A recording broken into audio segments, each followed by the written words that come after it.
पाहताय महाराष्ट्रातील सर्वात जलद news network Maharashtra police news 24। तमाशा कला केंद्रात राडा, गावठी कट्ट्यासह तिघे ताब्यात, वरिष्ठ पोलीस अधिकाऱ्यांची घटनास्थळी पाहणी।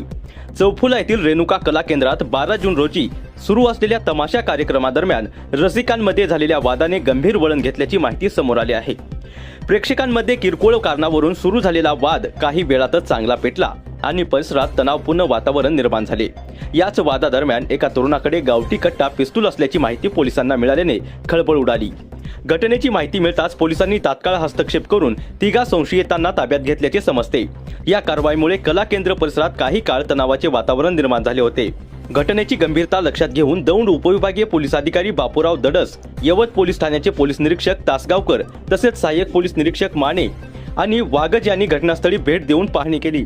वरिष्ठ अधिकाऱ्यांनी परिस्थितीचा आढावा घेत संबंधितांकडून माहिती घेतली। दरम्यान ताब्यात घेतलेल्या तिघांविरोधात यवत पोलीस ठाण्यात नेमका कोणता गुन्हा दाखल करण्यात आला आहे याबाबत अधिकृत माहिती अद्याप उपलब्ध झाली नाही। पोलिसांकडून या प्रकरणाचा अधिक तपास सुरू असून शस्त्र बाळगण्यामागील कारण तसेच वादाचे नेमके स्वरूप काय होते याचा शोध घेतला जात आहे। तमाशा ही महाराष्ट्राची समृद्ध लोककला मानली जाते, मात्र अशा प्रकारच्या घटनांमुळे कला क्षेत्राची प्रतिमा मलिन होत असल्याची भावना नागरिकांकडून व्यक्त केली जात आहे। या घटनेबाबत अधिकृत माहिती आणि पोलिसांचा तपास अहवाल समोर आल्यानंतरच संपूर्ण चित्र स्पष्ट होणार आहे। मला गोळी घाल,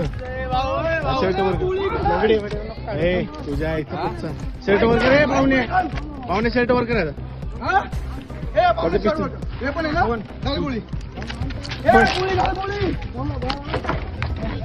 पाहुणे थांब, काय जाऊन दो